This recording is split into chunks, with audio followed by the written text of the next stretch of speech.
June 29th, that one day of the year when the universe looked at the calendar and said, you know what? Let's throw in a little bit of everything. Some fire, some war, some highways, maybe a revolutionary gadget or two. Oh, and while we're at it, let's sprinkle in a ballet dancer making a Cold War getaway in tights.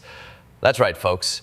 Today we're going on a chronological joyride through the chaos, brilliance, tragedy, and occasional absurdity that is June 29th throughout history. Buckle up.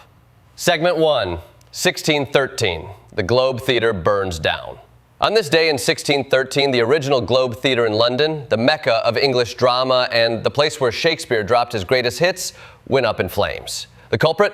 A cannon fired during a performance of Henry VIII that accidentally set the thatched roof ablaze. Because nothing screams subtle Elizabethan theater like live artillery. Imagine being an audience member thinking, wow, the special effects are so realistic, and then realizing your pants are literally on fire. But here's the kicker. They rebuilt the Globe the next year. Because if there's one thing the British love more than monarchy and mild weather complaints, it's their theater, even when it's flammable. Segment 2, 1776, Battle of Turtle Gut Inlet. Now we sail over to June 29, 1776, back when America was still a rebellious teenager with a powdered wig. The Battle of Turtle Gut Inlet saw American privateers take on the British Navy near Cape May, New Jersey. It was the first recorded privateer battle of the Revolution. These weren't trained Navy SEALs, folks. These were basically colonial Uber drivers with cannons. Authorized pirates, legal pirates, which I believe is also the business model of most airlines. But somehow, they pulled it off, disrupting the British supply chain and proving that you don't need a navy when you've got nerve, a grudge, and a ship called something like Revolution's Flatulence.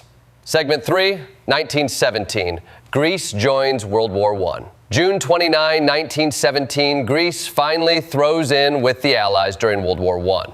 Up until then, Greece had been neutral, mostly because their king, Constantine I, was like, maybe let's just vibe and eat feta. But after international pressure and a swift kick from reality, he abdicated and Greece said, Opa, let's go to war. This changed the game in the Balkans and cut off the Central Powers from potential help in the Mediterranean. It also proved that even in 1917, geopolitics was essentially one big uncomfortable group chat. Someone always gets kicked out, and then the alliances get spicy. Segment 4, 1927. First trans-Pacific flight. June 29, 1927, aviators Lester Maitland and Albert Hagenberger complete the first trans-Pacific flight from Oakland to Hawaii in a plane called the Bird of Paradise. It took 25 hours and 50 minutes. That's right, nearly 26 hours in a glorified tin can with wings, no autopilot, and turbulence that probably felt like you were being slapped by God. But they made it. And suddenly the Pacific Ocean got a lot smaller. This was the 1920s version of we just unlocked fast travel. Aviation had entered its hold my beer phase. Segment 5, 1941, the Lviv massacres. Let's shift to something heavier. June 29, 1941, Nazi Germany captured the city of Lviv in Ukraine. What followed was a horrific series of massacres and atrocities, as thousands of people, mainly Jews and political prisoners, were brutally murdered. This was a grim chapter in the already nightmarish Eastern Front. It wasn't just a war, it was a hellscape of ideological extermination. The Lviv massacres stand as a brutal reminder that history isn't just a collection of dates and battles, but human lives caught in the machinery of hatred. Segment 6, 1950, the Miracle on Green. All right, let's bring some levity back. June 29, 1950, U.S. soccer shocks the world by defeating England 1-0 in the World Cup. This was the sports equivalent of a high school garage band beating the Rolling Stones at Battle of the Bands. The U.S. team was made up of part-timers and amateurs, like one guy was literally a dishwasher. England, meanwhile, thought this would be a warm-up, but nope. History decided, let's humiliate the British with soccer for once. It was dubbed the Miracle on Green because the soccer story nobody believed until we made a movie about it was too long. Segment 7, 1950, Truman's police action in Korea. Also on June 29, 1950, President Truman decides to describe the Korean War as a police action because nothing says this won't escalate like euphemisms. North Korea had just invaded the South. Seoul had already fallen, and Truman was like, relax, it's just a little United Nations enforcement picnic. Bring potato salad.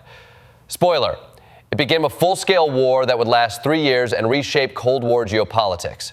But sure, Harry, keep calling it policing. I guess World War II was just a neighborhood dispute with tanks. Segment 8, 1956, the Interstate Highway Act. June 29, 1956, President Eisenhower signs the Federal Aid Highway Act. It authorized $25 billion to build 41,000 miles of interstate highways. It was like giving America a nationwide racetrack, and boy did we use it. To drive, to flee cities, to move to suburbs, and to invent the family road trip, aka the vacation where dad slowly loses his mind. This was infrastructure on steroids. It changed commerce, culture, and unfortunately contributed to urban sprawl and segregation. But on the bright side, you can now get stuck in traffic in every state. Segment 9, 1972, Furman v. Georgia. On this day in 1972, the Supreme Court ruled in Furman v. Georgia that the death penalty, as it was being applied, was unconstitutional. Basically, they said, hey, maybe deciding who lives and dies should be less arbitrary than a coin toss. It forced states to go back to the drawing board and rethink capital punishment laws, which they did. Some came back with more rules. Others just got sneakier. But for a while, the death penalty hit pause, and America had a rare moment of judicial self-reflection. Segment 10. 1974, Isabel Perón becomes president. June 29, 1974, Isabel Perón becomes president of Argentina after her husband Juan Perón became too ill to govern. She became the first female head of state in the Western Hemisphere. Girl power meet Latin American political instability. Her time in office was rocky, chaotic, and plagued by economic crisis. But still, a woman leading a major country in the 70s? That's like putting a woman on the moon during a NASA bake sale. Progress wrapped in chaos. Segment 11, 1974, Mikhail Baryshnikov defects. Also in 1974, ballerino extraordinaire Mikhail Baryshnikov defected from the Soviet Union while performing in Canada. One minute he's doing pirouettes in Swan Lake. The next, he's executing a Cold War escape with more grace than a CIA operative. He wanted artistic freedom. The Soviets wanted control. He chose tights and liberty. And America got its newest cultural icon, who could outdance propaganda and make Cold War diplomacy look fabulous. Segment 12, 1990, global ban on CFCs. June 29, 1990, the world banned CFCs to protect the ozone layer. That's right, the international community looked at science, believed it, and acted. Wild, right? The London Amendment to the Montreal Protocol phased out CFCs, the chemical villains in your old air conditioners and hairsprays. And guess what? It worked. The ozone hole started healing. It's like if all your exes got together, apologized, and fixed climate change. A rare environmental win. Segment 13, 1995, Atlantis docks with Mir. June 29, 1995, Space Shuttle Atlantis docks with Russia's Mir station. American and Russian astronauts, once Cold War opponents, were now space roommates. This was the beginning of real cooperation in space exploration.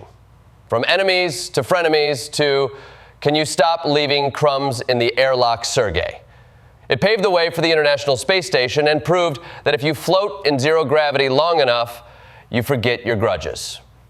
Segment 14, 2007, the iPhone is born. Finally, June 29, 2007, the day everything changed, Apple launched the first iPhone. It was like the invention of fire, but with apps and autocorrect that still haunts us to this day. Suddenly, everyone had a camera, a computer, a map, and access to arguments with strangers on Twitter all in their pocket. Civilization would never be the same. Thanks to the iPhone, we now spend most of our waking hours staring at a screen, wondering why our screen time report is judging us. So there you have it. June 29th, a day of flames and fame, of battles, ballets, and breakthroughs. A day that reminds us history isn't a dusty textbook. It's a high-stakes improv show with a cast of billions. Tune in next time for more time-traveling chaos, but until then, remember, every day might just be another June 29th waiting to happen. And if someone starts waving a cannon around in your local theater, maybe duck.